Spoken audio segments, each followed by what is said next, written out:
Grieve Jugan Jugan के दाग हैं ये मन के मैल मसंडे, भाई नहाए से उतर नहीं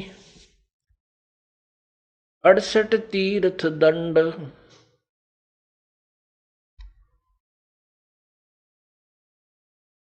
ग्रीव जुगन जुगन के दाग हैं ये मन के मैल विकार, धोए से नहीं जाते हैं ये गंगा नहाया केदार। चाहे गंगा में नहा ले, चाहे केदारनाथ में जाकर सरोवर में उस जोड़ में नहा ले, ये मन के मैल नहीं जा सकते। मन का गंदापन ये बाण खत्म नहीं हो सकती। ये तो परमात्मा के ज्ञान से भक्ति के प्रभाव से ही नष्ट हो सकती है, इससे निष्क्रिय हो सकती है। परमेश्वर ने अपनी भी लीला की है। काल ने मन रूप में इस काल आत्मा को जकड़ा हुआ है। परमात्मा ने भी अपना एक अंश निज मन भी आत्मा के साथ जोड़ रखा है। अब जैसे कोई भी दुष्कर्म करने की तैयारी करता है, चोरी की, ठगी की, कोई ऊंच नीच, वैसे भी तो अंदर से आवाज निज मन की आती है। आत्मा कुछ नहीं कर पाती, ये तो विवश हो चुकी है अपने पैर पर कुहाड़ा मार के। इसको मन नचाता है और निज मन इसको संकेत करता है, सहयोग संकेत करता है। ये उसकी ना मान करके मन के अधीन, इस काल रूपी मन के अधीन ज्यादा रहती है।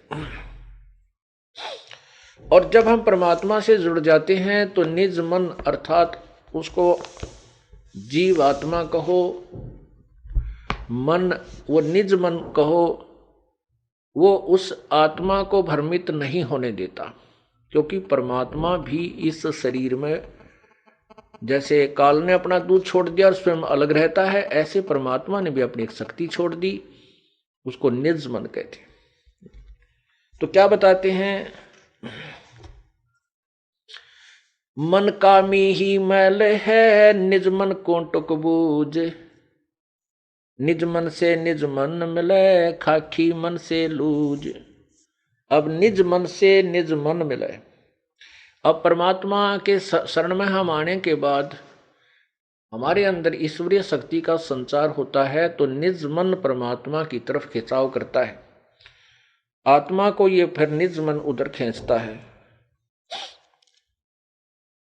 ग्रीव निज मन नीका निर्मला खाखी मन शैतान, कोट यतन कर राखी ये छाड़त नाही बाण।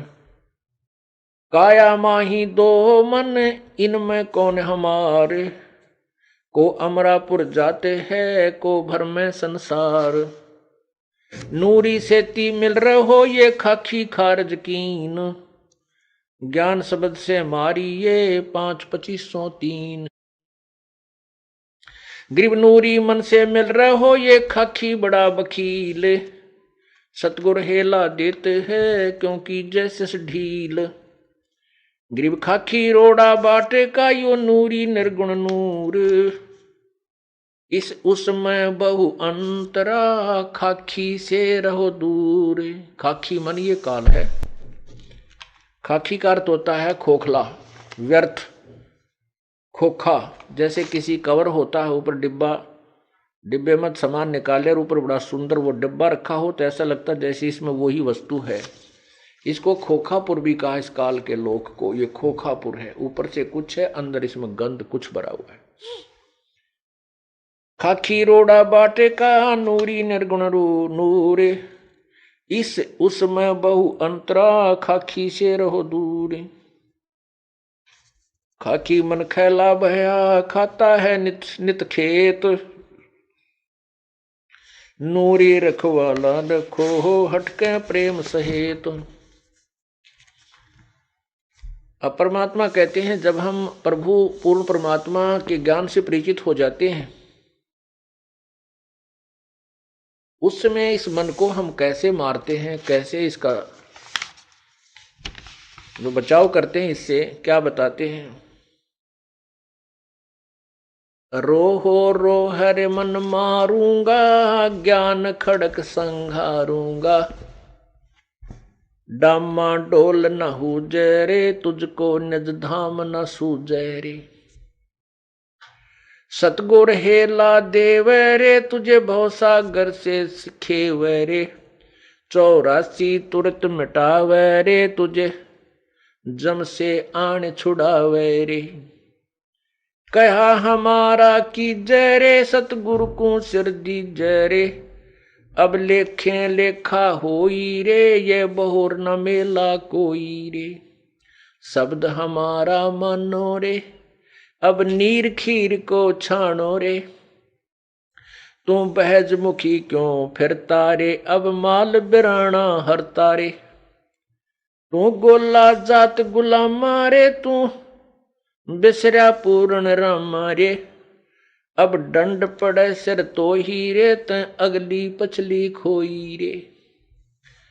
परमात्मा इस मन के माध्यम से इस जीवात्मा को समझा रहा है और कह रही हैं कि इस नकली मन की बातों में मत आओ, काल के इस चोचलों से बचो, अन्यथा आप अपनी पूर्व जन्म की कमाई को बर्बाद कर जाओगे और भविष्य में कुछ नहीं बन पाओगी। इसलिए कहते तूने अगली पछली सब खोई रे। पीछे वाली जो पूर्वजन्म की कमाई थी, जिसके कारण तुझे मानव शरीर मिला, इससे आपने आगे और पुण्य कमाने थे, परमात्मा का नाम लेना था, पुण्य करने थे, पूरे सतगुरु की शरण ग्रहण करनी थी। वो ना करके इस मन के अधीन हो करके और यहीं बीड़ी शराब मांस तम्बाकू सांगसनी में देख जाग के कोठी बंगले कार खरीद के इसको बर्बाद कर रहा है, अपनी पूर्व जन्म की कमाई को, और भविष्य की बना नहीं रहा। क्योंकि यदि भक्ति कर रहा है तो शास्त्र विरुद्ध कर रहा है, वो भी व्यर्थ है। तू गोला जात गुलामा रे, तू बिसरा पूर्ण रामा रे। कहते मन तू निकम्मा हो गया और उस पूर्ण परमात्मा को भूल चुका है। दंड पड़े सिर तो ही रे, ते अगली पिछली खोई रे। तेरे सिर पर दंड पड़ेगा, तू 84 लाख योनियों में कष्ट उठाएगा। करत गनी तू बड़ुआ रे, तुझे लाग गए साहेब कड़ुआ रे। इस मन को परमात्मा कह रहे हैं कि तुझे रागनी अच्छी लगे हैं, फिल्मी गाने बढ़िया लगे, माया जोड़ने के लिए कितना प्रयत्न करवा ले, रात और दिन झूठ कपट है, खड़ा होकर रुके मारे जा, ले 2 के 20, 10 के 20, 10 के 20, अरे 2 घंटे नो के भगवान भी याद कर ले, कति नहीं अच्छा लगता, इसने रुचि ही नहीं बनती। तो यहाँ क्या कहते हैं, मन करत गनी तू बड़ुआ रे, तुझे लाग गए साहेब कड़ुआ रे। तुझे भगवान कड़ुआ लग रहा है। मन मारूंगा मैं दाना रे, सतगुरु शमशेर समाना रे। अरे मन तन काट जलाऊं रे, दिखे जा आग लगाऊं रे। अरे मन अजब अला मारे, तन बहुत बिगाड़े का मारे। हैरान हवानी जाता रे, सिर पीटे ज्ञानी ज्ञाता रे। कहते इतना उस्ताद है ये काल का एजेंट मन। ज्ञानी और ज्ञाता बड़े बड़े ऋषि सभी सिर पीट रहे हैं, इनसे ऐसी ऐसी भयंकर गलतियां करा देता है और संसार में निंदा के पात्र बनते हैं और फिर ये पछताते रहते। कबीर मन के मते ना चालिए, मन है पक्का दूत, ले छोड़े दरिया में फिर जावे हाथ से छूट। अब जैसे विश्वामित्र तप कर रहा था, इंद्र ने उर्वशी भेज दी, उसके साथ रही पत्नी रूप में, फिर एक कन्या का जन्म दे करके उस नवजात कन्या को उसी के पास छोड़कर चली गई और कह दिया, ऋषि जी तेरा और मेरा इतना ही संयोग था, पाल तेरी बेटी ने, तू काय का ऋषि है, घर से चला था क्या करने के लिए और यहां कर बैठा क्या, ऐसा कहकर वह निकल गई। उसका नाम शकुंतला रखा। उसको फिर कण्व ऋषि के पास विश्वामित्र ने छोड़ा, उसके बाद फिर साधना की, फिर ब्याह करवाया, परमात्मा कहते हैं जब तक हम परम पिता कबीर परमेश्वर की शरण में नहीं आएंगे, यो काल दाव लगाया रहता है, छोड़ देता मन को खुला। ये पता नहीं कितनी साधना करने कहाँ जाता है, किसी ऋषियों से मिलता है, वो जैसे उसको ज्ञान दे देते हैं वो डट कर साधना करता है, उससे एटम बम बन जाता है। कुछ सिद्धि आ जाती है, सिद्धि आने के बाद फिर ये किसी की नहीं मानता, चाहे भगवान आकर समझा दे कबीर साहब, फिर नहीं मानता। थोड़ा सा कोई प्रभु बन जाए, 20, 30, 50, 100, 200 शिष्य बन जाए, फिर ये नहीं मानता। गधा बनना मंजूर है, चाहे उसने सबस्ट दिखा दे के देख तेरे साथ ऐसे बनेगी, तो नहीं मानता। परमात्मा कहते हैं राज तजना सहज है, सहज त्रिया का नेह, और मान बड़ाई ईर्षा वही दुर्लभ तजना। ये तो काल ने तो हमारे नाना प्रकार के फांस बांध रखे हैं कि किसी न किसी में तो यू जकड़ा ही रहेगा। वो तो परमात्मा आते हैं, सभी बंधन काट देते हैं, इसलिए वो बंदी छोड़ कहलाते हैं। अमर करूं सतलोक पठाऊं, तात बंदी छोड़ कहाऊं। परमात्मा कबीर जी कहते हैं अमर करूं और सतलोक पठाऊं, तात बंदी छोड़ कहाऊं। काल के सभी बंधन कटने के बाद ही हम अमर होंगे। वो अमर बंदी छोड़ यानी हमारे बंधनों को काटने वाला, छुड़वाने वाला वो कबीर ही है।